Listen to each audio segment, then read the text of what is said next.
week, Reform UK contests, local by-elections up and down the country. And today we are going to take a deep dive into the elections that happened on Thursday, 2nd October, 2025. Did we win or lose? And in particular, what can we learn from the campaigns we fought? We start off with Jason Moorcroft, who contested Ellesmere Port in Cheshire. Yeah, and the other thing is, the other parties have worked that area for quite some time, for decades.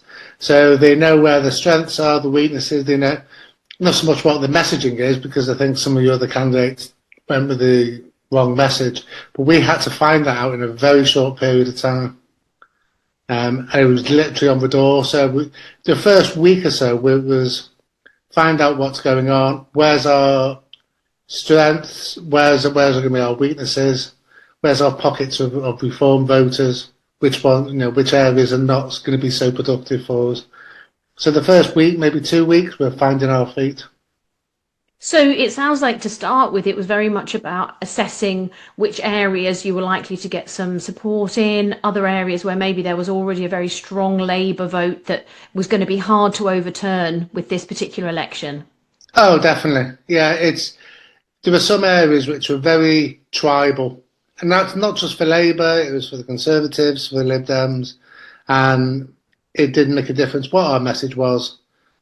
It was just, that's how they were voting, without even reading any of the other candidates' policies. So we sought out and we made a lot of new friends along the way.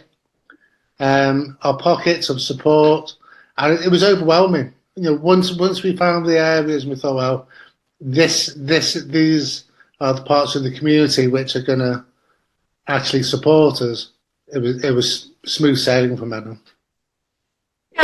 Well, the main thing, and this is personal, I think that your local councillors should be accessible, transparent and accountable.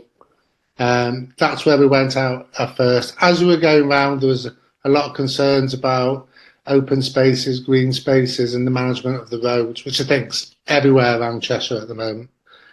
And then we also discovered that there's the start of HMOs being brought into this sort of suburb, and there's quite a lot of opposition to that as well. So we adapted the message as we went along. You find using different forms of media, did you do much on social media, or was it mostly traditional forms, a leaflet, calling card, etc.? Yeah, well, we looked at the sort of demographic of the population, and a lot of people were elderly. So there's quite an elderly population. So Facebook and things like that was probably not going to get much traction with the people who are actually going to vote. So we did a little bit of Facebook activity, but not a great deal. Perhaps we should have done more. I'm a big lover to going out and meet people. I think you're more likely to vote for somebody who shook their hand and looked into the whites of their eyes and gone, okay, can I trust you as my councillor? Do I want you as my councillor? And that I strongly and firmly believe in, that's the right way to do it. And it obviously worked. We got a fantastic result, and we got a lot of support. So on the polling day, obviously this is often a bit of a nail-biting time for candidates, because lots of things can affect whether you're going to get your votes actually on the ballot paper and in the ballot box. Now, the weather hasn't been that great recently, and of course we're coming into winter, so that can affect turnout. What was the turnout like for your by-election yesterday?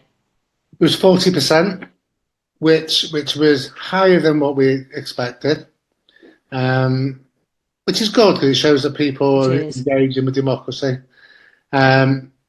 We found that we struggled because we're covering times from early in the morning till late in the evening, and if we've only got a small canvas team, it's almost impossible to do the telling and the calling round on the actual day. So that's a learning curve for us within the branch. We need to have those teams ready and be prepared for the larger elections as and when they come up. How many votes were submitted via postal voting? Do you have those numbers? Oh, I do. I've submitted them to HQ. I think it was about 500.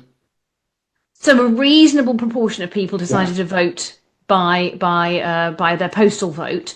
Yeah. And we've noticed these trends actually. I'm very interested in those particular trends, that more and more people are choosing to vote via a postal vote for various different reasons. When you came across a reform voter, did you find that they were preferring to choose to vote via postal vote, or were they somebody who was going to go and vote in person?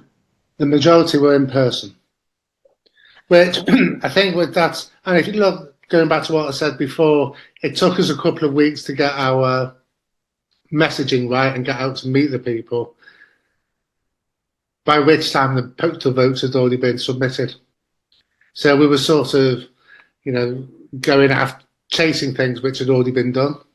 So we couldn't have changed that voter's mind. Yes. Yes. Yes. And that strikes me. We've got to know the messaging straight from the off. So that's a bit of a learning point, isn't it? And maybe for anybody watching the podcast or listening to it, who's in a branch where maybe a by-election has just been called, or they're noticing maybe a by-election has been called, but we haven't quite got the date of the election yet, or there's one going to happen. What learning lessons would you say we can all learn from your experiences? Well, and this is why I'm pointing out to my branch, because I'm obviously the chair as well, going forwards, that every single ward, we need to be active now. We need to have a person who's immediately recognisable as the reform, I won't say spokesperson, but who's going to be the candidate, so they can build up the trust and the visibility within the ward before it's even started, which will overcome a period of time. We need to know the messaging, and we need to maintain it before the election's even called. So when the election is called, we know where to knock, and immediately that counts 50% of our time, because we know that our vote supporters in certain locations. It sounds also like you're saying, because you perhaps missed the deadline for getting the messaging out prior to the postal votes, because it's very tight, isn't it? When you have a by-election, the postal votes go out pretty soon after the election's been called. You've only got a matter of a couple of weeks normally. So what would you say to somebody who's perhaps thinking about standing to be a candidate, or a branch that's looking to put somebody forward at a by-election, in terms of their messaging?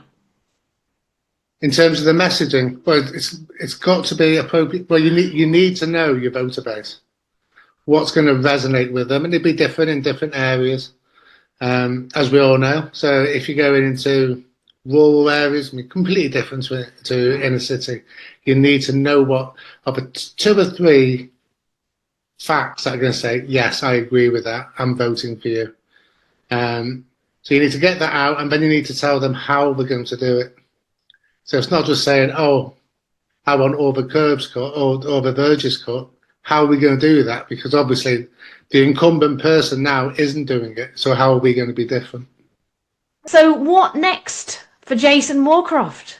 What do we do? Well, obviously I'm chair of the branch, so now we've got another 30 odd boards to go and repeat the template that we've got here.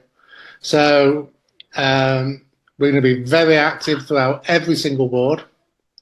We're now involved with many groups in the area who have come forward to us. So we're going to be really active on there. And our next elections are not until 2027. But the groundwork starts today. Yeah, it was a 6-week campaign, roughly. And it can be an emotional roller coaster. We started with the canvassing. So we canvassed every house in the ward, roughly 6,000, 9,500 people. And when I say it's an emotional roller coaster, you can get 2 people when you knock on the door that love you and support the party, love the party. And then you get somebody that waves you away with some expletive. But it is a vital part of the campaign process. It is absolute. Everything else then feeds off that. Once you have that data, everything else follows so much easier. So we then followed with the second leaflet. So whilst we were canvassing, we took out the first leaflet. And then we had a week before the actual election to get out the second letter and the third letter, about maybe 10 days. And then of course, you've got the dawn raid on the day of the election. But all of those things became so much easier and more cost effective when we realised exactly where the support was. And so from the previous time, the Labour Party were on what percentage last time round? They had about 1,700 votes. And so that went down to what this time? Under 900. So you pretty well halved their vote, more or less. Yeah. Fantastic. And how many volunteers did you have out to actually knock on all those doors? Oh, I'd struggle to put a number on it. I think from across the region, we had supporters that came from Tameside. Occasionally, we had supporters that came from other branches throughout the area. I myself, from our own branch, probably had a nucleus of around about 20 people.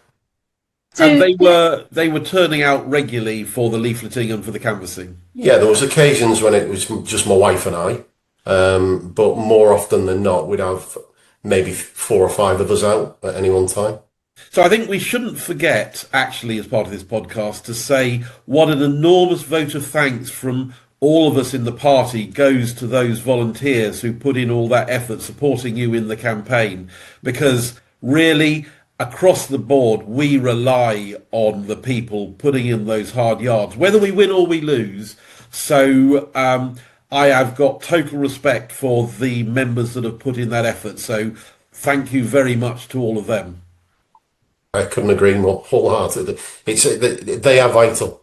They are absolutely vital. And when it comes to May, of course, when we're going to do it all again, they're spread so much thinner.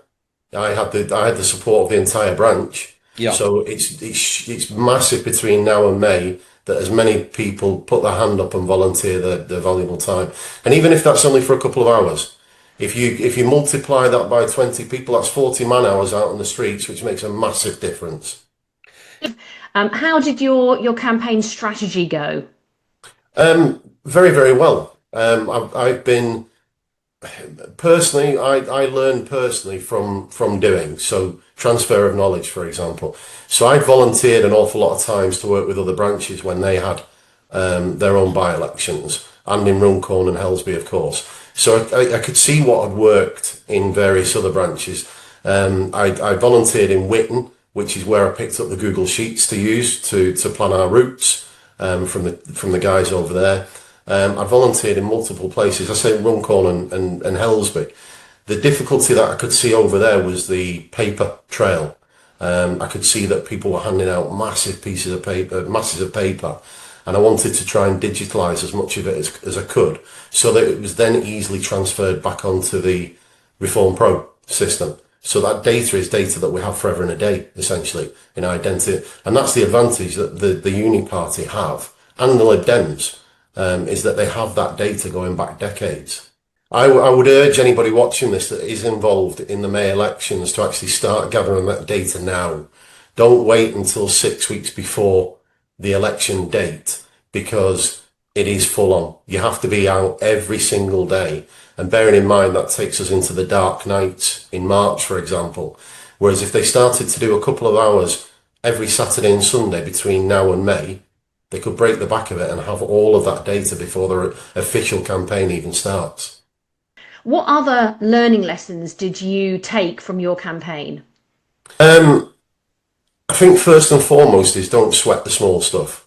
Don't get stressed over things that you can't change, because it is a long drawn out process. But if you do it properly, it's very, very successful. The party already provides you with a template of how to do it.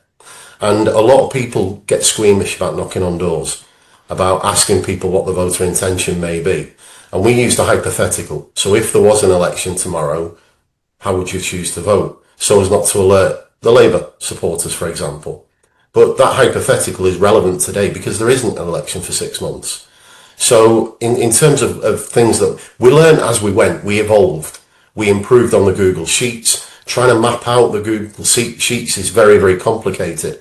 And that's why, once again, the biggest learning curve is if you start now, you will have that process refined and honed by April, when you can just approach your known support very, very efficiently. Can I ask about postal votes? How do you think you fared on the postal vote front by comparison to the Labour Party? I think that theirs reduced previously in the last election in this ward. They generated about 1,300 postal votes. So I attended both openings of the postal votes, and that had dropped to about 1,100. So I knew immediately that they had a 200 vote drop off at that point. I also knew, because we'd been out and canvassed our postal voters, that we had some in the region of 300. So their overall, so assuming that the vast majority of postal voters were previously Labour voters, they'd already had a drop of somewhere in the region of 500, maybe 400 potential votes. Moving forward on postal votes towards the next elections, have you considered having a campaign to persuade people you've identified as Reform voters to get a postal vote? Yes, I have considered that, and we did have that conversation on the doorstep when we were asking people what the voter intention was. I guess the question is how trusting we are of the postal vote system and what the party proposes to do when they get into power about the postal vote system. I think what we might do about it once we're in power is a very different thing as to how we deal with it now, because as I think you said yourself earlier, we have to deal with the world as it is rather than the world as we might wish it to be. Yeah. And one of the things we do know about postal votes is postal voters vote at 80%. Yeah. Whereas if you take an overall 30% turnout, that probably means that the people voting in polling stations weren't turning out at more than about 20%. Yeah. So if you've got a group of people who turn out at 80% and a group of people who turn out at 20%, we really want as many of our supporters to be in the 80%. And so the more of our supporters we can encourage. So every time we bump into someone who says that they support reform, my view is that we should be encouraging them, get a postal vote. Yeah. Because whether they intend to or not, it will, across the piece, mean that the percentage of them voting will go up at every election. I want to ask about media and social media. To what extent did that play a part in the campaign, Lee? It's been a very successful part of our evolution in the last 6 months. So we have a pop-up event every week where we get the gazebo out and we perform a social service in picking litter. We collect litter. We're very visible. We have HV vests, and that's grown our social media in our Facebook following from around about 500 to about 6,000, almost 6,000 people. Now, the thing to bear in mind with social media, of course, is those people could be in Swindon, they could be in Glasgow. They're not necessarily going to be in Wigan or Wigan West. But some of the posts that we've had have had upwards of 300,000 views. You know, so it's played a massive part in our visibility in the Wigan area. And that's on Facebook, is it? It is, yeah. And we find everybody. The most famous part of our entire branch is the gazebo by a long way. And we find that people want to get involved. They want to be involved with that because it's low intensity. It doesn't take a huge amount of effort. It doesn't garner conflict, and you get a lot of support from passers-by, beeping their horns and waving at you, and so it's very self-actuating. It gives you that confidence to then move on and continue doing what you're doing. I would first and foremost, if there are volunteers and supporters watching this, please put your head above the parapet and be prepared to support your local candidate, because things aren't going to change if we don't make them change. You can't rely on a national presence and the party to get people into power. You've got to get out and you've got to do the legwork. And I would ask them to start doing it tomorrow. Don't wait until February, March or April, because it will be too late. Well, amen to that. And thank you very much, Lee, for your time. And thank you and congratulations on your victory. Can we open by asking you to give us an overview of the campaign from your perspective? Yeah, certainly, Nick. When we first started, we were actually just a just won our AGM, so we were still in the handover phase. So it was actually a little bit clunky to begin with, but we knew that we had a vital role that we needed to get going on this campaign straight away. And this campaign was a little bit more unique as well, because we didn't just have one candidate standing; we had three. So we had to find three candidates, get their leaflet and literature already sorted, as we were still having IT handover from the headquarters. And to looking at the end goal, as you've seen, we actually delivered on the results. To actually have that slight clunkiness at the beginning to then deliver even at the end, I can only say to all the volunteers and the candidates that they've got to give themselves a good pat on the back, because I think we did actually not just that, but we won by quite a big majority. And one of the important things I think led to that was getting involved with the local activists in the area, Save Our Heathlands being the big sticking point in the area, but then understanding that they've spoken to previous parties before and they've failed to listen and deliver on what they've actually asked about. So, you know, what we're having now is a fresh perspective, Reform being completely newbies in there, but having a fresh canvas to really tackle these issues and using the advice given to us by Save Our Heathlands to tackle the relevant issues. Well, that's fantastic. In fact, what we should say to everyone who isn't aware, what a stonking victory you had. I mean, it was like those old Labour seats that where you weighed the votes in because they were so far ahead, and it seemed very much like, I think you must have had one of the very best results in terms of numbers of any Reform victory that I recall looking at. So perhaps you just refresh people's minds as to quite how overwhelming your victory was on all three of those councillors. Well, as you know, there's a 3 votes, so you tend to get one person who gets the least out of the 3. But considering they got 51% of the vote and the next person was the Green candidate who only got 20.9, you're looking at a 30. They were closer to having 0% than they were actually catching us. We could have almost given votes for charity. But the people actually did really speak up and said, no, enough is enough. We're not listening to the fluff no more. And they really want change. And it's not just the Nigel effect. It is actually the fact that the candidates went on the ground, engaged with the people, knocked on the doors at the polling stations. The amount of people said it was nice to see someone actually knock on my door and not just shove something through the letterbox. So that is just emphasising how active we were as volunteers out there, pushing the message and delivering and actually speaking. And part of the feedback as well, even from other people, was actually there were some people saying, why should I vote for any of them? And then once we broke it down and said, look, well, the Tories, they implemented some of these bits. Then you went to the Lib Dems and they pushed their local plan, which then hinders some of the challenges to Heathlands. And then you've got the Green Party basically giving up and saying, well, there's nothing we can do. We've just basically got to get the best out of a bad deal. And it's like, you know, that's just really not acceptable. That doesn't feel like those councillors have really fought for those individuals. And the thing is, I don't know if it's some party politics or whatever goes on behind the scenes. Obviously, you never know that kind of stuff. But at least Reform, we haven't been given anything to be told you've got to make coalitions and that. So I've said to the candidates, or well, not candidates now, they're now elected councillors, there's no such orders there. You just do what you need to do and fight the people's corner. And that was fantastic. Could you just give us a feel, both for the demographics of the ward, I mean, working class, richer people, poorer people, and also just a word or two about this Heathland issue that was so pertinent in the campaign? Well, it's people aren't necessarily against development. Right, but what they are against is when you've actually have a mass development, when you've got to consider when Operation Brock is also in effect as well, that actually caused a lot of traffic disruption in the area.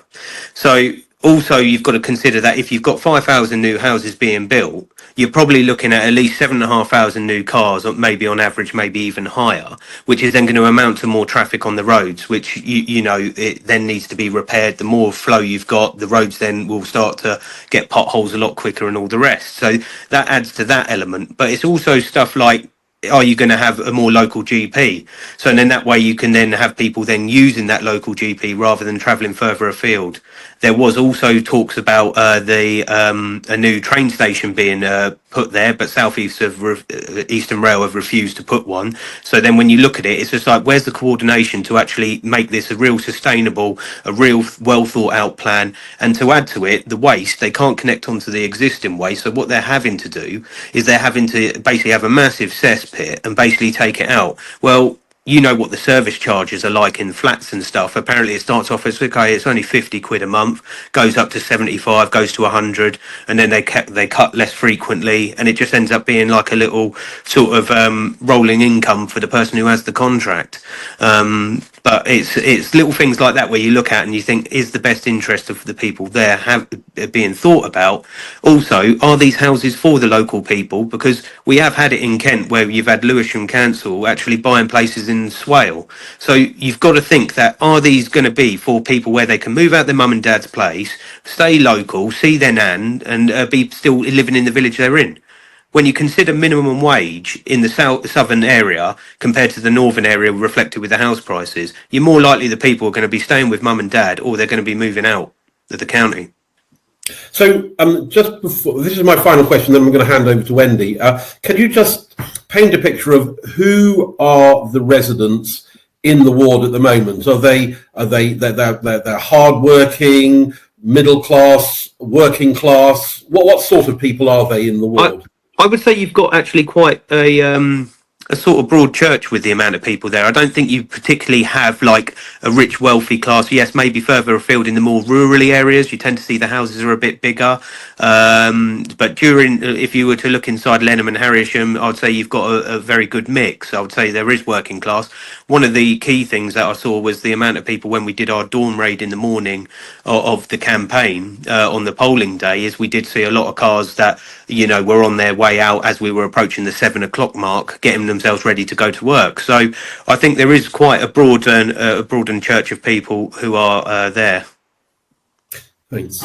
One of the things I'm interested in, Ryan, in talking to chairmen, to candidates all over the country following these by-elections, is what was the thrust of your campaign? I'd like to understand the balance between local issues that you fought for or campaigned for and the national picture and the national message. Well, I think Nigel does very well with the national message, but we do have to be apparent that you don't want to confuse the national and the local. At the end of the day, these councillors are only going to be affecting local issues. They might be able to then, with the help of the national stuff, if Nigel was to get into number 10, to then help streamline some of the stuff going forward. But they only have limited powers to what they actually can do. So you don't want to be over-promising the locals, because then what you're doing is you're showing them that you're promising the world and delivering nothing. And that's not what reform's about. Reform's about actually reforming the whole system from top to bottom. So Nigel focuses on the national stuff, but us down at the local level, we really do target on the local issues, because that's where our councillors can actually deliver.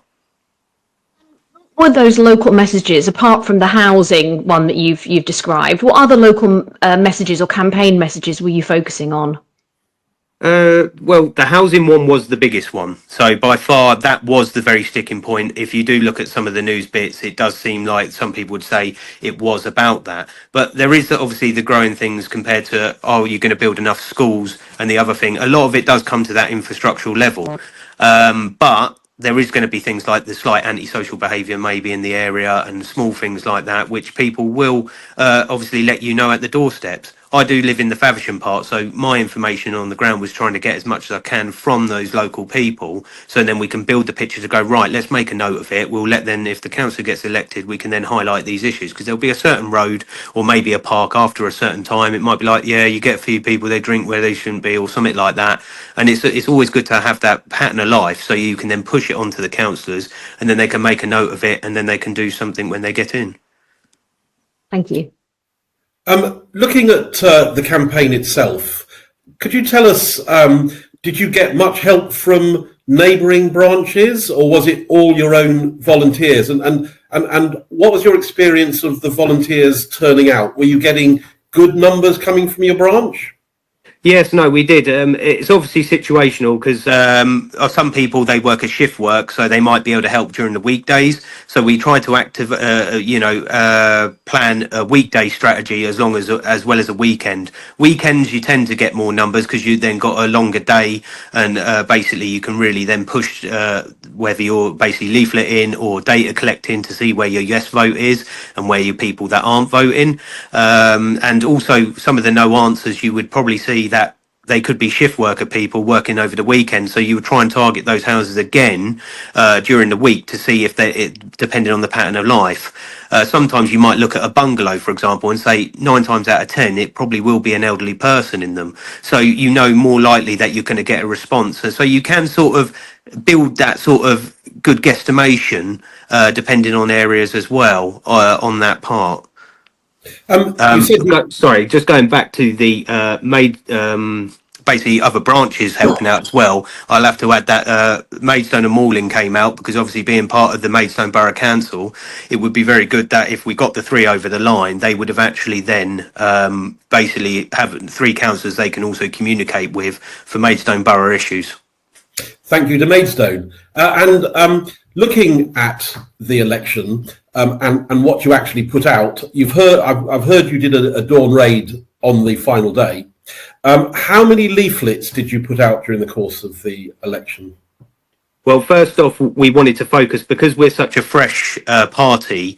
By-elections give us a fantastic opportunity to get a lot of data because we're concentrating our workforce in that one area.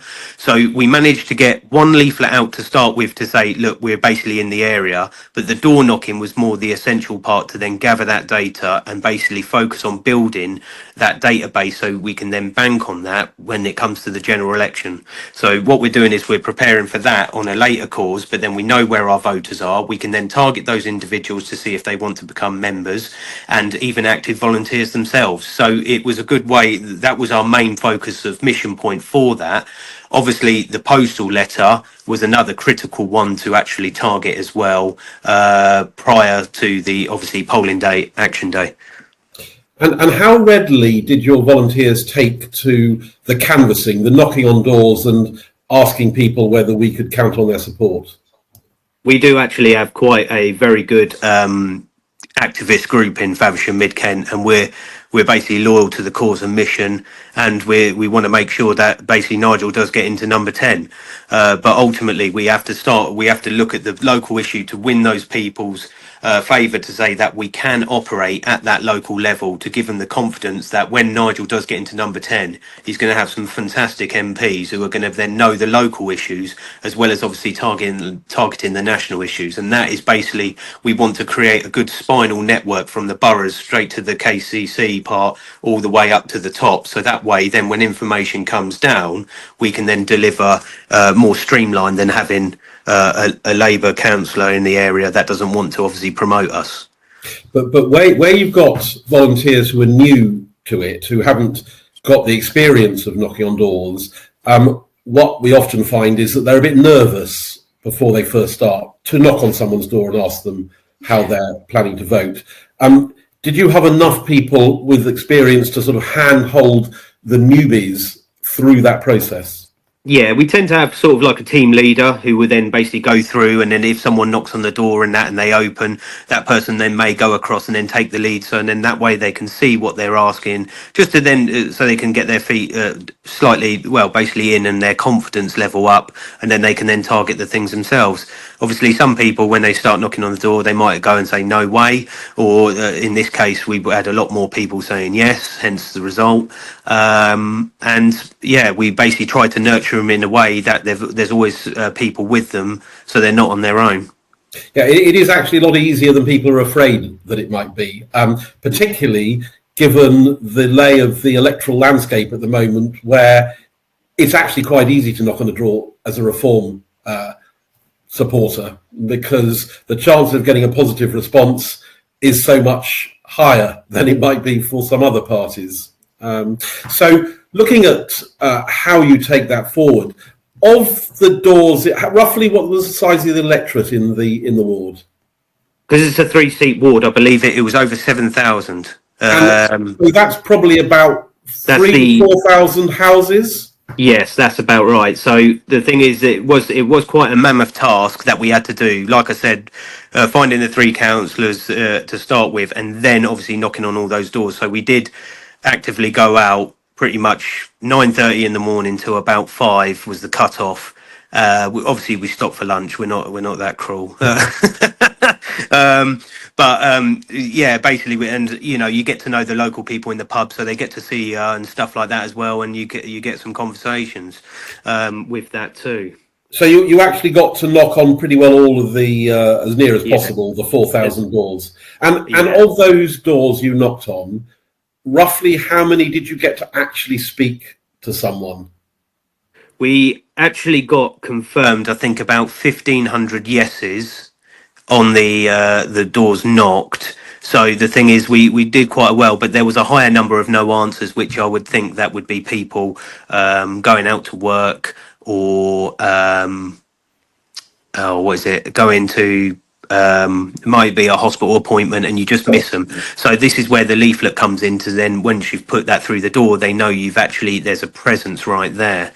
Yeah, I mean that's an impressive number to have recorded as reform supporters, and that 1,500 will definitely give you something to go back to. I think we can only applaud the effort that goes into getting that data, and obviously it was reflected in the results on the day. Welcome from me as well, Paul. Could Hello, you just hi? Could you just start by giving us a little overview about the ward in which the election took place? What sort of people live there? Is it working class people, middle class people, a bit of a mixture? Traditionally, it's actually a very, very diverse mix since the boundary changes, and I can't remember where the boundaries were exactly for that ward, but I've lived in this area since 1971, so I'm familiar with the different demographics, and we have three very different areas within that ward. Some very, very wealthy areas, and then at the other end of the ward, the East Ham estate, which was built after the war by the councils of Newham and East Ham, very much ex-council properties and very much working class people. And in the middle, you have a result of some of the 80s house building, some of the estates that were built with houses that, decent size inside but very close together. So you've got three different areas to cater for within the ward. So rolling back a few years, let's say 10 or 15 years ago, if you were looking at the ward, would you have thought it was a Labour sort of ward, a Conservative sort of ward, or a Liberal Democrat sort of ward? If the ward boundaries were the same 15 years ago, you would have had Conservatives, Lib Dem in the middle, and Labour in the other end. So, but as a balance across the ward as a whole, generally speaking, which way do you think this ward would have gone?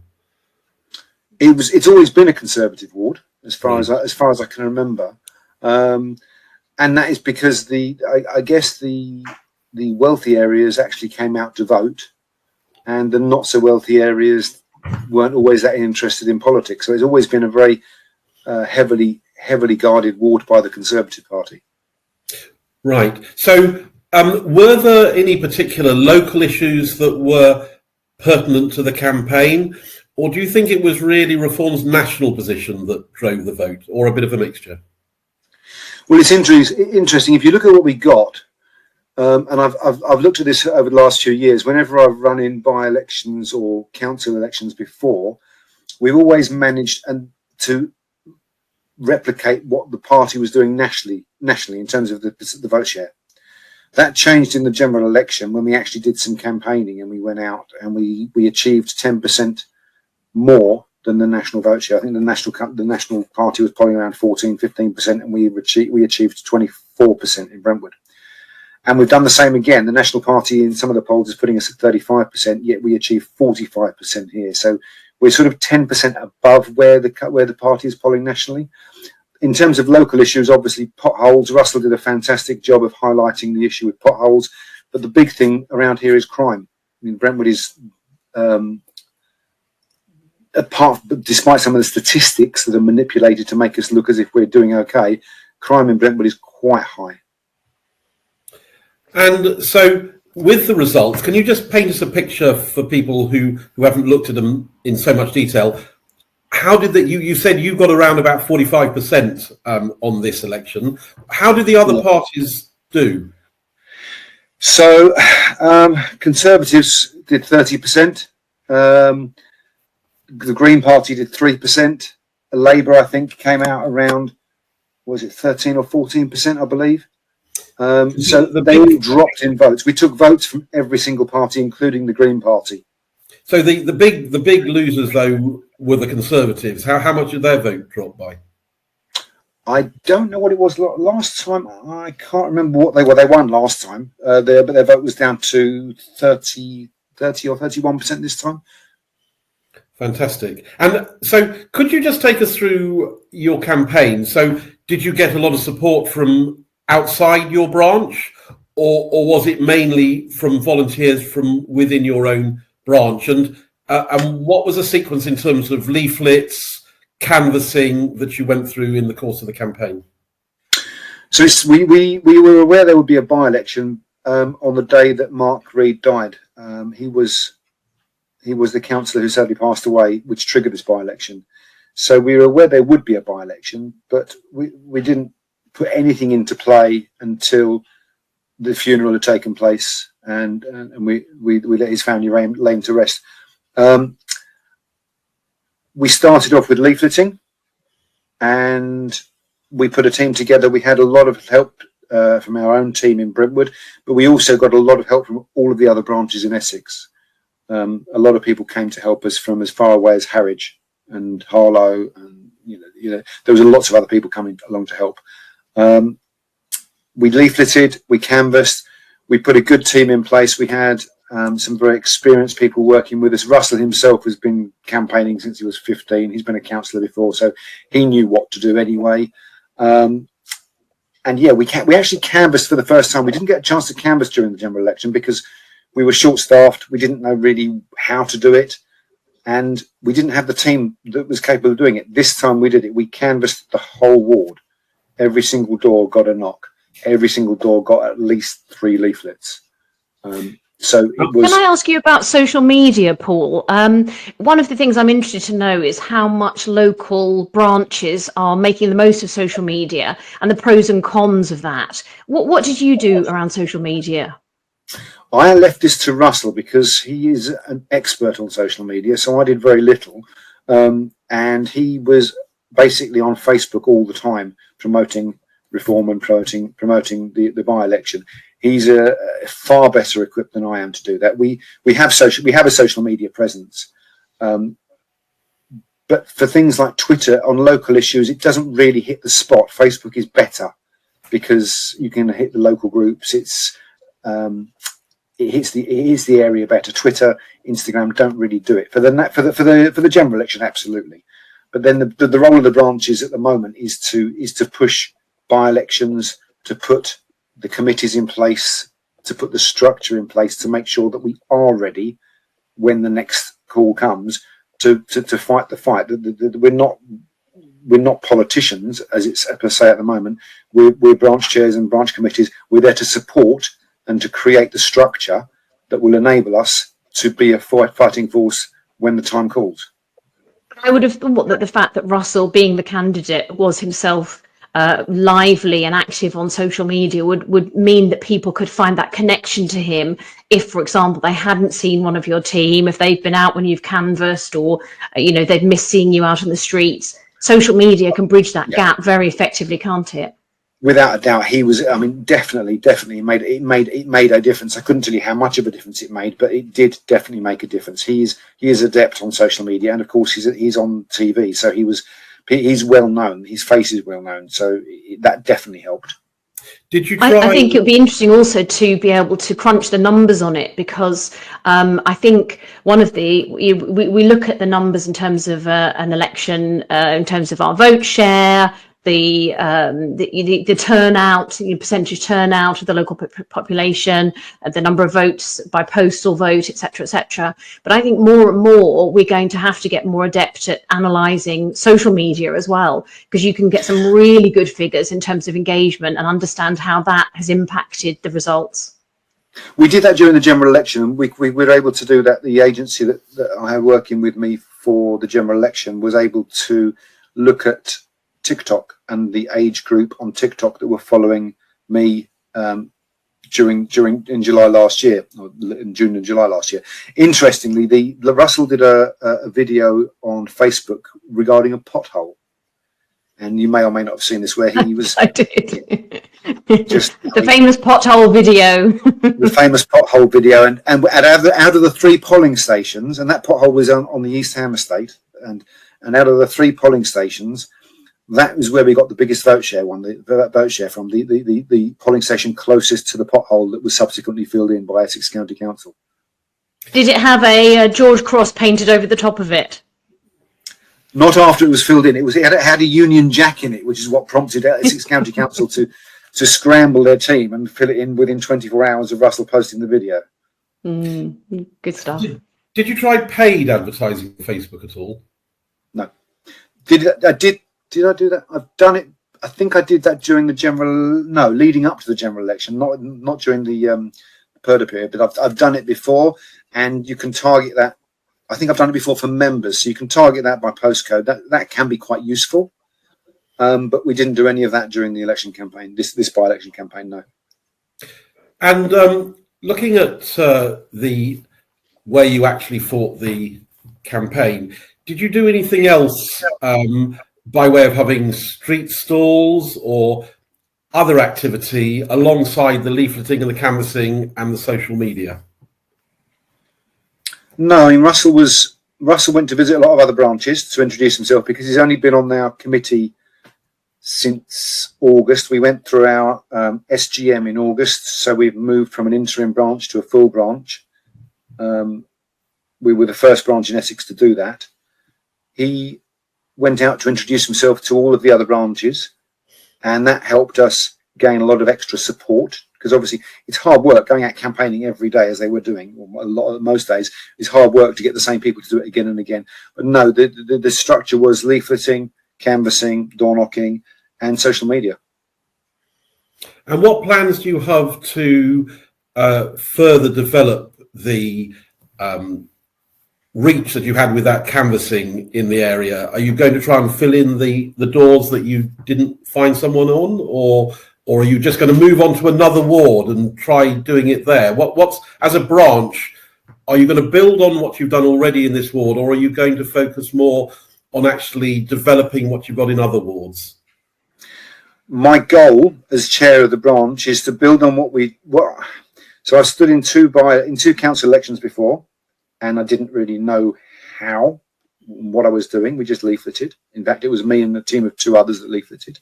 The general election, we had about 40 people out leafleting, but we didn't do any canvassing. We didn't have the time or the expertise to do it. Head office has provided a phenomenal training program and support group now to help us learn how to do this properly. Having now done it on the ground, we can see what we need to do. And our plan for the next 2 to 3 years is to build the team so that they can go out, canvass every door in every ward, and find out exactly where our vote share is. Now that we have a voice on the council, we can also feed back from the people that we've canvassed to the council. Albeit Russell only represents 1 ward, but he is a voice on the council that can be a voice for everyone across the constituency. And yeah, well, I want to build a structure in Brentwood that is solid and isn't reliant on 1 person or 2 people, but that supports itself. Could you say a bit more about the support from head office, particularly the training you just referred to? How was that delivered, and how many people received that training? So back in January, and Reform have been doing this for a few years. They've been providing training with bits and pieces, but back in January they had a team that they brought in that I think really changed it. And we went to, I think on my training day was up in Peterborough. You may have been there, Nick. I don't know if you've been to any of these trainings. And it was a whole series of lectures on how to knock on doors, what data we're looking for, how to collect the data, what a by-election involves, what a general election involves, and the timetable within each of those. Since then, we've got support teams that work with us during by-elections, and I think I've had a fair bit of support, a good amount of support from head office, both from my regional director and from the people sitting in head office that were there whenever I needed them. They provided leafleting support. They provided, I mean, they were even in contact during the count. I was on the phone to them during the count so that we could feed back all the data we were getting. So I feel confident that where we didn't have the support network during the general, I keep referring to the general election, but that was when we were all thrown in at the deep end. We didn't have the support network that we needed at that point because it was a very nascent party. It was still very embryonic in its development. We have that forming now, and with the right work from the branch chairs across the country, we will build I feel confident we can build an electioneering team that will make a significant difference at the next poll. Yeah, I mean, I did. Tell us a bit about the postal vote situation, Paul. What percentage of votes were delivered? You know, were postal votes? So we've got an electorate of about 5,200, and out of those, 750 roughly were postal, and about 500 were returned. We couldn't really gauge the percentage of postal votes that, at the time, that came back in our favour, because they've changed the way they count them. So we went to the count, but they're all open face down, so there was very little we could actually do to see how many of the postal votes were in our favour. Every single person got at least one letter on the postal vote list from us as soon as the postal votes were released. I think so you targeted those postal voters individually and presumably got your message out quickly to them, because obviously those postal votes often get released quite early in the course of a campaign, don't they? So this is part of the training the head office has provided. You know, 3 or 4 years ago, I didn't realise the importance of postal votes. Now we found out the day the postal votes were hitting the letterboxes, and we made sure that every single person on that postal vote list had a letter from us or a leaflet from us within a day or two before the postal votes hit their doormats.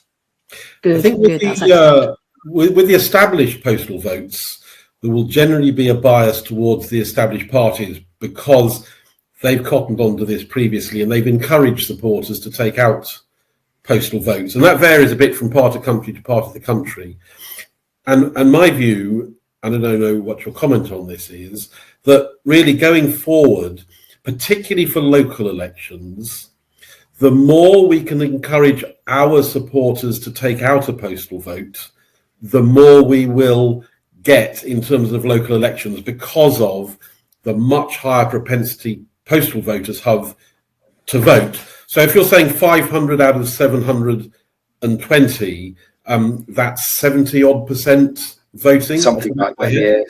Roughly 60-70%, yeah. And by comparison to an overall turnout, I'm guessing of around about 30%.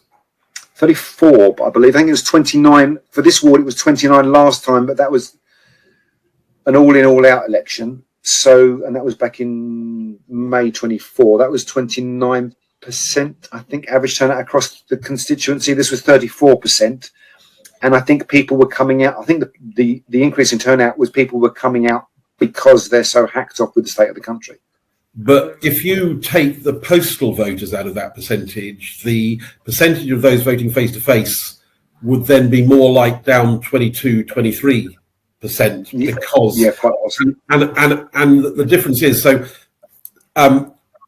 the 1,000 postal voters represented a much larger proportion of those voting than they do of the overall electorate. Well, I think that's, Nick, that's human nature. If you can be bothered to actually fill in the form and apply for a postal vote, it means you're interested in voting, so you're more likely to vote. And it's easier because it's there on your doormat, which is why it's so important, particularly with the relatively lower turnout at local elections, for us to encourage as many of our supporters to register for a postal vote as possible, because all sorts of things happen. You're away on holiday, someone's ill, or whatever else on the day, they're not able to get to the polling station. And if they've got a postal vote, they could have voted. So absolutely, I totally agree. There was the only thing for us around here was we have an area where the wealthy houses are, the expensive houses are, and all the streets, a lot of the houses in the streets don't have numbers; they just have names. So when you're trying to deliver a postal vote to a named house, and you can't see the name because the driveway is 5 minutes long, and you get to the end of it and you realise you're at the wrong house, the delivering of the postal votes becomes a hell of a challenge. So in that respect, more postal votes would be harder for us.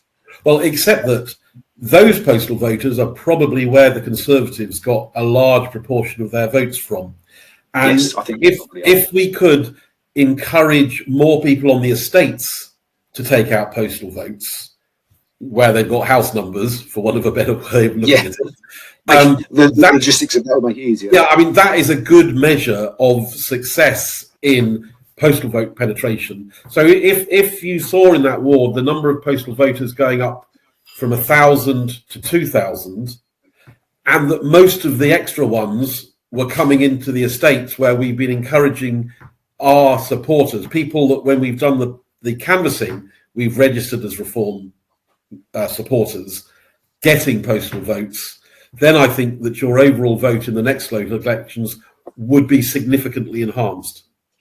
And it's something we have thought about introducing at our meetings for our supporters, in that we can, if they're not postal voters, we can have the postal vote forms for them to take away from our meetings.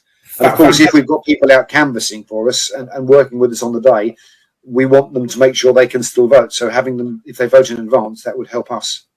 Yeah, and you don't necessarily need the form. You can just do it directly online. So if all of your people involved in canvassing know the mechanics of signing up to a postal vote, if there's any query, and it is really quite simple, they can just explain it face to face to people. You know, all you need to do is to go to the Electoral Commission website and click on the link for a postal vote, and it really is as simple as that.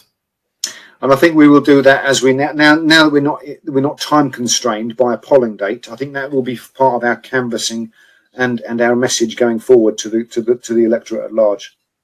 I think sometimes when you've had a by-election like this, it does definitely fire up the local party, and I'm sure that you'll find that your supporters, your members, are now extremely enthusiastic. Because you've had a definitive win, a real victory locally, and this is just going to pave the way to more and more seats being won locally. But it would be also interesting, Paul, if you could share what your learning lessons were from this campaign. Clearly, very successful campaign, but what can other local branches learn and emulate from you? That's a very good question. So in by-elections, we do rely on support from other branches, and that's absolutely vital. It helped, without a doubt, it helped us massively. Going forward, we cannot rely on that wholly and solely, because if there was a county-wide election, we wouldn't get help from other branches because they would be focused on their own branches. So you have to build your network within your branch, first of all. That has to be your base network. You have to have people that understand that when we're canvassing, we're not trying to persuade people on the door. We're just looking for data. Had we, whatever the outcome of last week, win, lose or draw, we had data we didn't have before. That is important. So the first thing is it's a data grab. As a nascent party, we didn't have that data. We do have that data now. So it's almost a situation where you can't lose, because we still come away with something. In terms of what I would suggest the other branches, the advice for the other branches is listen. Head office have got it right. They are putting in a team that knows how to do this, and where we can have a little bit of a maverick attitude because of the fact that we've all come out of the sidelines to join in this new party. The advice and the direction that head office is pointing us in works. I followed what they said to do. We followed what they said to do, and it worked. Lessons learned, I don't know yet. I need to sit down and look at the numbers. I mean, we did well. We did very well. where would I do it any differently going forward? I'd like to have more leaflets and more literature ready to go rather than have this just in time. What do we need now? That will come with time. We'll have a repertoire of literature we can send out. And the training, I think the training we need to do for the people canvassing would make a difference. There is an art to knocking on a door and getting the data and feeding that data back and then recording that data and making sure that we have the right information.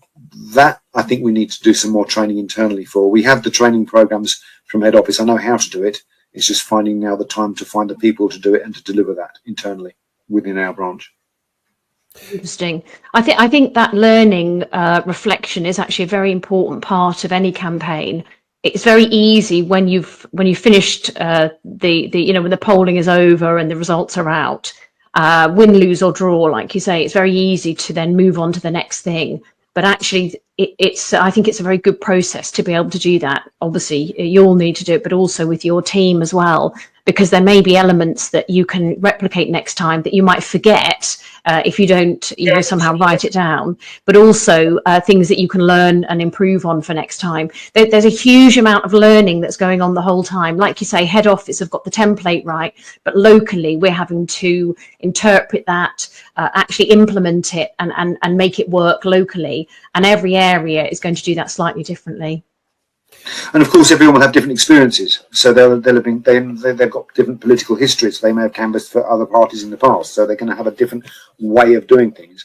That doesn't make it right or wrong. It just means that it's not necessarily the way we want to do things going forward. We can use their experience, but not necessarily rely on that. We have the model that head office has provided, and like I said, it works.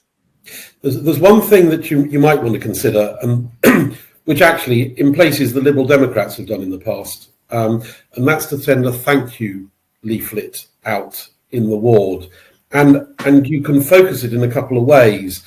You could have a specific one that you put to all the places that you recorded as likely Reform voters, because I wouldn't be putting this in front of people that we had recorded as supporting other parties. But that leaflet can say thank you for your vote and putting our Reform candidate in as the councillor. We very much appreciate your vote. If you'd like to join Reform, here's a QR code that you can join with our branch QR code, so you get a bit more funds into the branch, and then a separate QR code on there to say, and if you weren't able to vote, or even if you were able to vote, why don't you consider getting a postal vote? And here's the QR code that will link with getting a postal vote. And that's one that I wouldn't send to the general people, but all those that you have recorded as potential Reform voters. And one of you said 1,500 or so that you had recorded as positives from that. And if you could get that on people's doormats within the next month, while the election is still in people's minds, people like to be thanked, and you'd have a pretty good idea that you'd had some reach if you saw some of those memberships coming back from it. I think that's a good idea, Nick, and that's something we have mentioned, but I'm not going to mention it to my leaflet delivery team just yet, because they're still waiting for their blisters to go down. I will. It's something I'm going to discuss with my committee tomorrow when we meet. And yes, I think that is a good idea. We do have a general leaflet, which we've been pushing a petition as well regarding the local elections next year. We want to make sure that they do hold them; they don't pull them like they did this year. So that will be on that leaflet as well. Well, unless you've got anything else, or if Wendy hasn't got anything else, I think all that remains now is to thank you very much for the time you've given. Good afternoon, George. Thank you very much for joining us here on the Reform Party podcast. Fresh from your success managing the campaign in the Isle of Wight, and we just want to express our congratulations both to you and the whole team, all the volunteers and the winning candidate. Could we ask if you could open by just giving an overview of the background to the campaign, the demographics of the ward, and the branch in the Isle of Wight, sort of volunteers, numbers, that sort of thing. So just give people a flavour for what was going on when you took on responsibility for running the campaign. Yeah, sure. So the campaign, obviously, Isle of Wight is an island, obviously, but obviously that comes with its own difficulties because to get to the island, you might or might not know, Nick, funnily enough, it's the most expensive trench of water in the world to cross based on the length of distance. It's an interesting ward as well. So unlike a lot of wards, it only had one poll station, which I think is quite unique with the elections I've done before. Usually there's been 3, 4, 5, 6, 7 in some cases poll stations. This one only had one where everybody was meant to attend. The ward is very interesting. There's a mixture of demographics there, and the ward, for its history really over the last 20, 30 years is basically always voted Conservative. It's been known as really a Conservative safe seat, only until this year when Reform did win it for the first time in May just gone. But unfortunately the councillor that we had in Reform that was in Isle of Wight unfortunately couldn't do the job any longer due to some personal issues. So unfortunately only 3.5 months into his term he stood down from office, which obviously triggered the by-election. And I think that was one of the challenges we faced, is that a lot of people in the ward felt that, you know, for the first time ever, they elected somebody else and trusted somebody else with that responsibility, i.e. Reform, and we essentially as a group put up somebody who didn't want or couldn't do the job. And that was one of the hardest things on the doorstep to kind of overcome, was the fact that, you know, I remember there was one gentleman, elderly gentleman, who said he's voted Tory for 60 years now. The very first time he ever voted for us was in May, and he felt that we basically took his vote for granted and let him down. And after a 5-minute conversation, we managed to convince him to come back on side. But yeah, it was a real struggle. From a volunteer perspective, it was great. We had people from the mainland come over, so we had volunteers from Isle of Wight, of course, but then we also had people from the Havant branch, the Gosport branch, the Fareham branch, and the Portsmouth branch, all going over there to help as well on the week of elections. So it was a real big team effort. It was really good, and yeah, we happened to get the win by 41 votes. So it was a real task. Fantastic. So just for people who aren't so au fait with it, what were the percentages in the vote? I know you just picked the Conservatives, and how did the other parties do? Not very well. So the Conservatives and Reform's combined vote was 67%, I think it was, and then the other three parties shared the other 33%. Labour only got 40 something votes. I think it was 49 votes they got. It was really abysmal for Labour. Green Party come fourth and the Liberals come third, but the Liberals only got 118 votes, I think it was, as well. So yeah, they really didn't do too well on the numbers. So it really is a more centre right leaning ward, and it was a battle between Reform and Conservatives. And could you just walk us through the actions that you took during the campaign, i.e. leaflet 1, leaflet 2, postal voter letter, and so on, possibly a dawn raid, and anything else you did it through the campaign? Yeah, sure. So, I mean, for me personally, I'm a lover of postal votes. I think postal votes are really, really important, and I often have always spent a long time on postal voters. I've campaign managed, it must be 20, 25 campaigns now, and other than a couple, we've won them all. And we do really well on postal votes, because I think what people don't realise is that, you know, when people receive a postal vote, 80% of people will return those postal votes and vote, whereas on the day it's a very, very small number of people. So the thing is that when you're spending your time campaigning on postal voters, you know there's a good chance that those people are actually going to vote. So what we did initially was we did a general flyer to the whole of the ward. You know, this is our candidate, this is what we're standing for, this is who we are, just like a general introduction flyer letter to everybody. And then we spent basically 2 weeks solidly focusing on postal voters. So we hit each postal voter with another flyer and another letter. We were very kind that the team at Reform HQ as well sent a letter from Nigel Farage down as well, which is amazing, to all the postal voters. And then we spent time door knocking those postal voters and really kind of drumming up those postal vote support. Once the postal votes have been sent out, we then focused our attention to people that then voted on the day. And we did this via, once again, another flyer. So we did another full flyer of the entire ward. Meanwhile, we were doing some door knocking, obviously, to kind of gauge the opinions of people. And then for this election in particular, we really ramped up the weekend before election. We knew it was going to be close because obviously as you're door knocking, you get a generalised feeling of how it's going, what percentages you're currently on. And although it's not foolproof, you can usually get a rough idea. And we knew that the ward was really close. We knew it was between us and the Conservatives. So we decided to really hit it hard on the week before.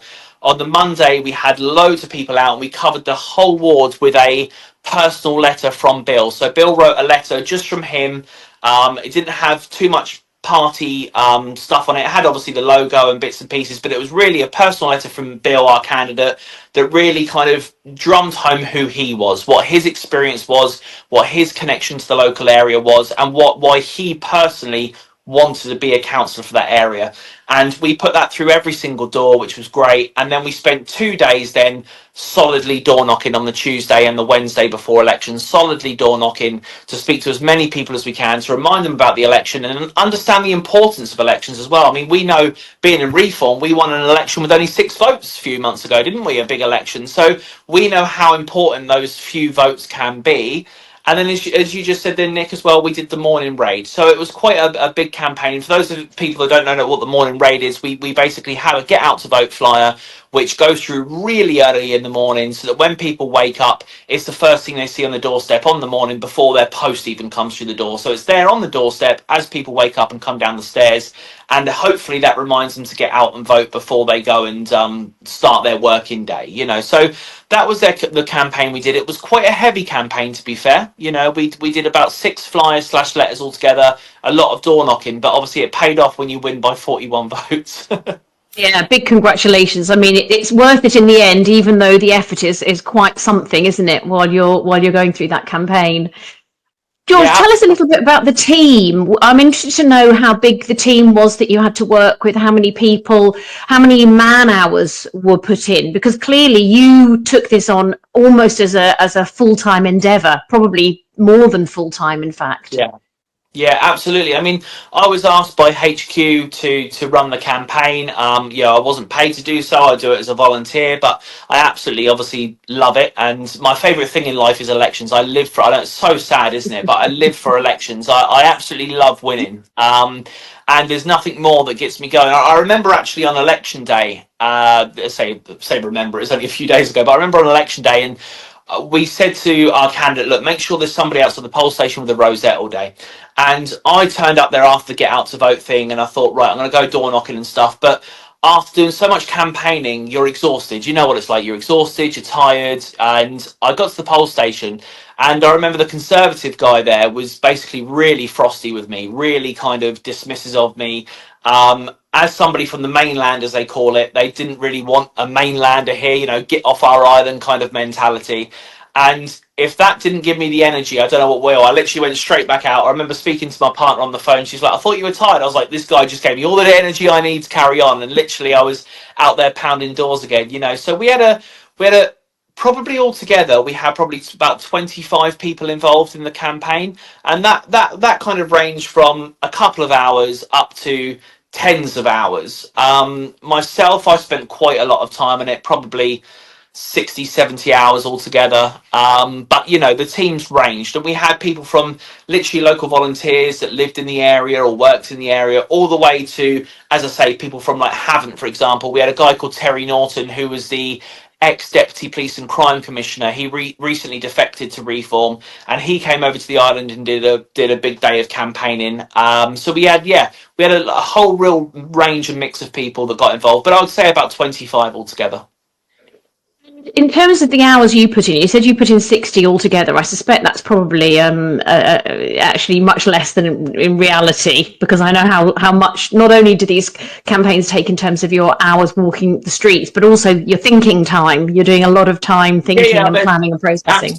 Yeah, I mean, that 60 hours is, when I say that means as in campaigning, as in I spent 60 hours on the ground doing stuff. But you're right, there's a lot of backroom stuff like organising the flyers, organising the databases, looking through voter lists, looking at target areas, creating maps for people to go walk on. So there's a lot of stuff where you're not actually on the ground campaigning as well. So you're right, there is a lot of hours at the back of that as well. Now, for somebody, you're a young chap. You're clearly very, very capable. Got lots and lots of experience.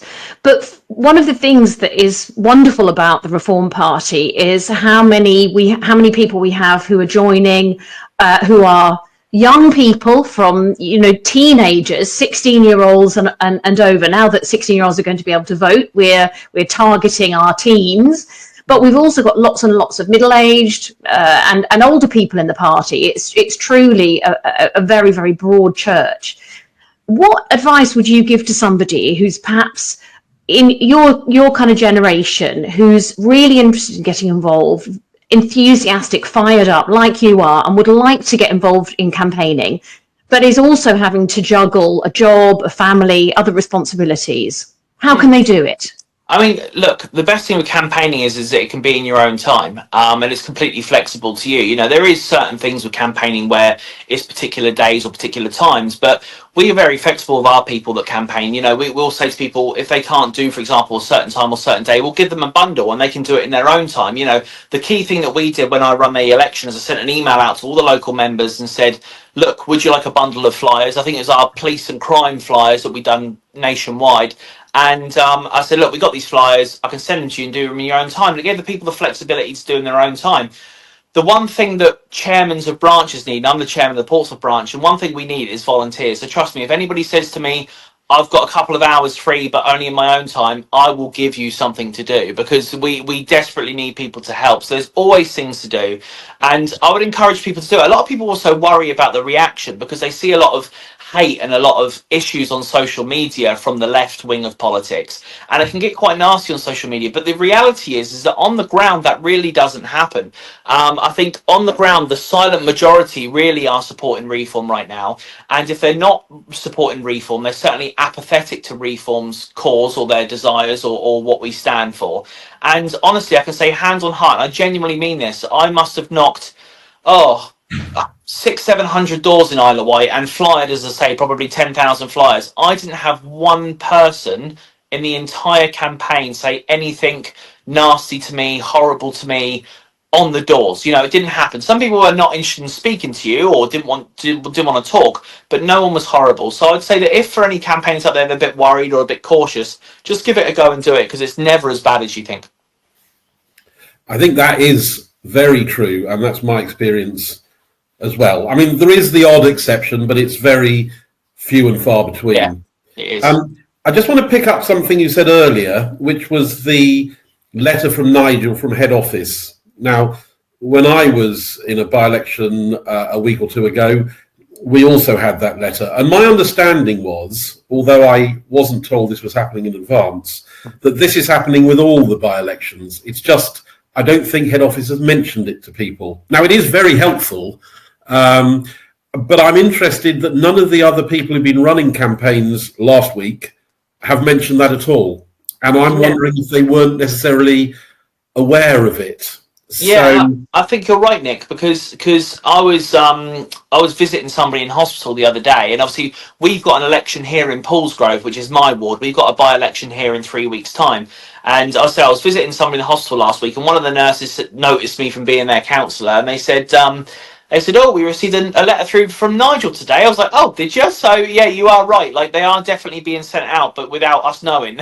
So it's useful they're being sent out, but you're right. It'd be useful to know when they're going out. Yeah, for sure. Yeah, I mean, I have sent that feedback, but I'm not sure if it sort of resonated. But anyway, for the viewers of this, I'm pretty sure that they are sending them to all by-elections currently for a major authority. That's not town councils, but it's district and unitary and urban authority. Yeah. And that does make a difference, because when I first started bumping into people saying I've had a letter from Nigel, I was wondering, well, perhaps they're on our supporters list and they've had an email from Nigel. But no, these are a physical letter that's coming out from head office. That's right. Yeah.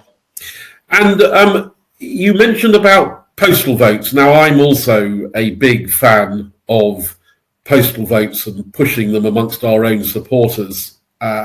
And I sent you a note, and I'm going to be crunching some numbers and trying to keep a tab of that as we speak to people who've been running elections each week. Because for me, it's particularly important in local elections because, as you yourself said, the proportion of people who vote if they've got a postal vote is much, much higher than the proportion of people. It's the difference between 70 or 80% of people voting or 20% of people voting. Correct. And if you've got, I don't know, 1,000 members and supporters on your database, if you can make sure that, though, if nothing else, those 1,000 all have postal votes, then that's 800 votes in the bag before you even start. And then as you go canvassing, if all those people who you record as a Reform likely prospect gets a postal vote, so you entrench your position in all future by-elections. I'm feeding the witness here, but perhaps you'd like to comment on that. Yeah, and I think this is another point to note, Nick. It's so important to note that that a lot of these postal voters have been postal voters for a long time. And this is why I focus so much attention on it, because you said the turnout's really high, but these people have voted for decades now, some of them, via postal. And a lot of these people are traditional Conservative voters, are traditional Liberal voters that vote them year in, year out. And it's so vital that we swing some of those votes. As I say, we haven't had the opportunity yet to spend decades collecting our lists of postal voters and all of our data yet. We haven't had that luxury because we're still essentially a new party. But that's why I spend so much time on focusing on postal votes, because the way I see it is if you can swing one postal voter, it's worth 2 votes. You know, it's really that important. And once you convert those postal votes once and you get them to think outside the box and vote differently, as long as the candidate that wins then does a good job, you've already secured their vote for life. But as you say, we said this to our members when we've had branch meetings. We take postal vote applications to our branch meetings and say, come on, everybody, sign up for a postal vote. Because the chances are, as if you said, if you've got 700 or 800 members and supporters on your branch databases, the likelihood is they live with 1 other person or 2 other people or 3 other people in some instances. So you can really sign up thousands. And it's one of the successes we've had down in Portsmouth because we have signed up a lot of postal voters, and those votes are banked. They're in the bank, they're done essentially.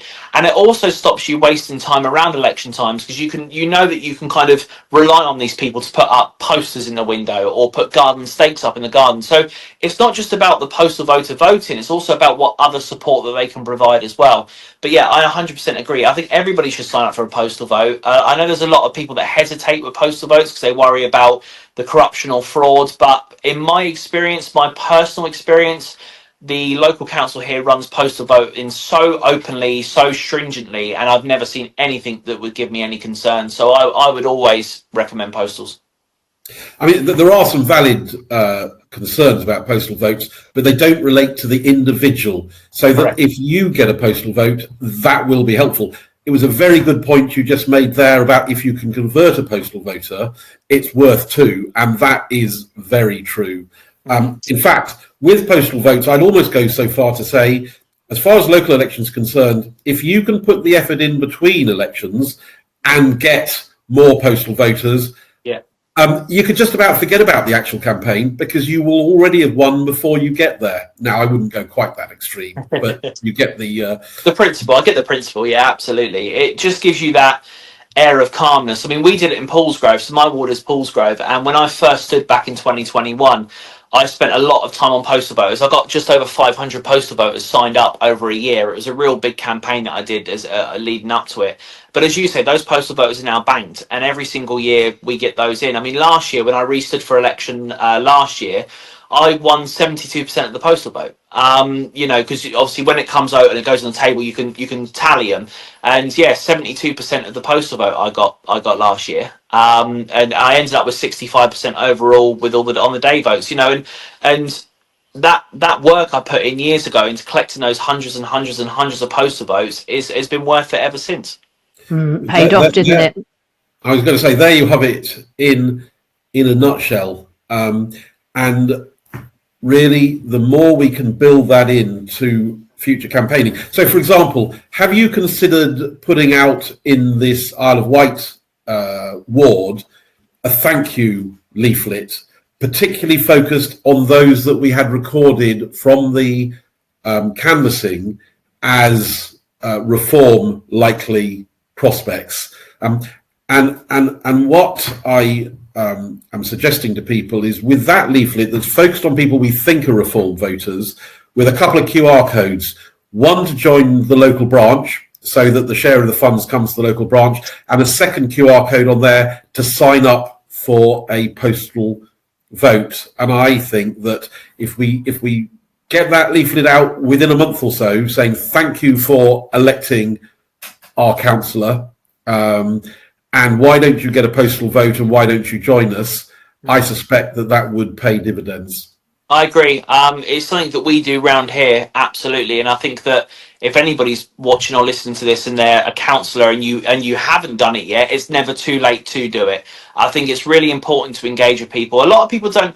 This thing as well, Nick, is that a lot of people actually don't know how to find who their local councillor is, or don't know who their local councillors are. So we as Reform have really got to go above and beyond. We've got to take it to levels that the other ones never have done before. And I think a thank you letter that says, say if anybody's listening to this now and they're a councillor for Reform, they haven't done it, please, it's not too late, do it. Write to your residents and say, thank you for voting me in last year. It's taken me a year to find my feet. I now know what I'm doing. I'm on this committee, that committee. This is what I've done so far. If you ever need to reach me, here's my contact details, blah, blah, blah. You're right. It's so important to thank the people that supported you. It's something that other parties don't necessarily always do.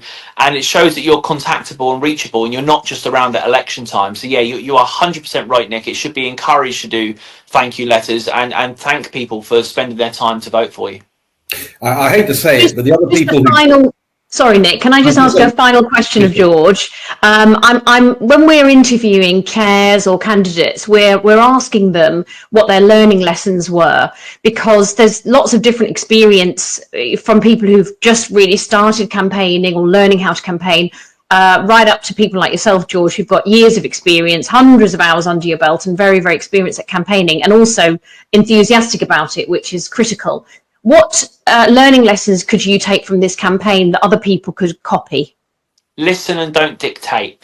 I think that when you knock a door, I think it's always a big mistake to tell people what you're going to do for them. I think it's always important for them to tell you what they expect you to do if they vote for you. And I think that that's one of the things that if people ask you for your opinions on stuff, it's great. But I've always gone in with the fact, especially with swing voters, especially people that say, oh, I'm more Labour-led or more Tory-led. I always go in there and say, well, you tell me what you want from me. At the end of the day, if I'm elected, if I'm representing you, if Reform is your new councillor, then we work for you. You are our boss. So you tell me what you want from me. I'm not going to dictate to you, this is what I'm going to do, this is how I'm going to do this, blah, blah, blah.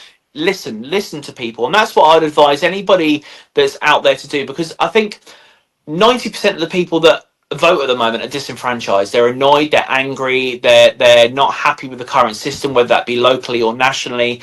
And people just want to be listened to. They want to be able to vent their frustrations. They want people to understand what matters in their street, and what matters to one person might not matter to the person next door. And it doesn't mean that one issue is any less or more important than the other.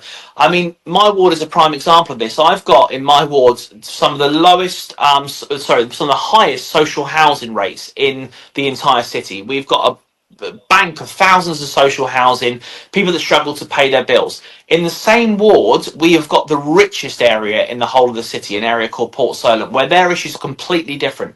But when they come to you with an issue, their issues are just as important as the other person's issues. And what we have to do as campaigners and as councillors and as candidates is learn to listen and to write down. And what my dad was also a councillor. He actually retired a few months ago. My dad was also a councillor, and he did this really impressive thing one day, and I must tell you about it because it's so valid. And I said to him, I said, look, that door there, I pointed at the door, I said, that door there won't even speak to you, because they were never interested in speaking to me. They would never talk to me. They always didn't like me when I knocked the door. And he was like, all right. So he went up to the door, and I sat in the car watching him, and he had a 15-minute conversation with this person, and they ended up putting a poster for him. And I said, how on earth did you do that?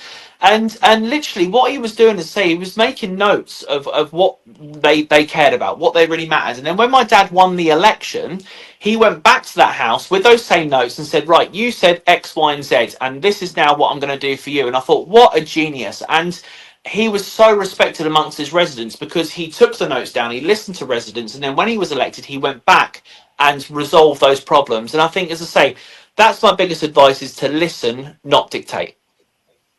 Amazing. Thank you so much, George. Great. Well, it's great to have you on the podcast. Thank you so much for sharing about your experiences. Again, congratulations to have had that as a reform hold. I'm looking to the next. We're all looking really to the next year, 2 years, 3 years, potentially 4 years. Where no doubt there will be further by-elections where, for one reason or another, a reform candidate has to step down, and there may be a by-election. So I think your experiences on the Isle of Wight are very, very critical here to see that we can continue to hold those seats with successful campaigning. Yeah, and it's key. And make no mistakes, HQ were under the full impression that we were going to lose that seat to the Tories. Even on the day, I was getting a message from the by-election manager saying, we don't think we've got this. And to be honest with you, I sat there saying it's going to be close, So, these things can be turned around. They can be won, but you need a good campaign. Campaigning is so important. Amazing. Well, I'd like to say a big thank you to you for being on the podcast. I don't know, Nick, if you've got any final words or a final question you want to ask George. I was just going to make 2 observations. One, reference a thank you letter. The one other party that does it fairly regularly are the Liberal Democrats. And as Nigel says, when it comes to campaigning, we should be prepared to learn from the Liberal Democrats. And they do focus on that local stuff. And secondly, as we go forward, you said about just winning or just losing, and the importance of our campaign, whether we win or lose, in terms of the data we collect. And what we're seeing across the country is how even where reform doesn't win in particular seats, it's still making strides forward. That Labour vote is still coming down by 50%. That Conservative vote still coming down by 50%. And even if they hang on in a particular ward, we've established our presence there. And because of our coverage, both in rich areas and poorer areas, there is no such thing now as a safe Labour seat, and there's no such thing as a safe Conservative seat.